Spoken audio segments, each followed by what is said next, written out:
Dua,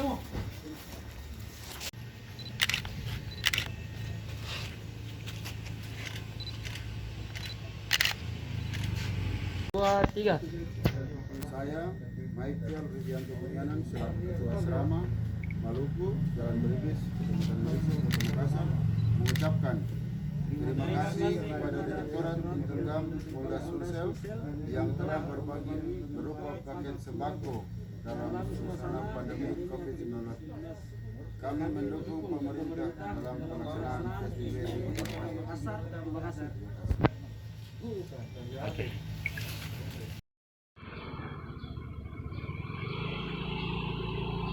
Saya Ginanjar Al-Fajri, perwakilan dari Asrama Sidrap, mengucapkan banyak terima kasih kepada Direktur Intelkam Polda Sulsel atas kepeduliannya terhadap bencana pandemik COVID-19. Terima kasih.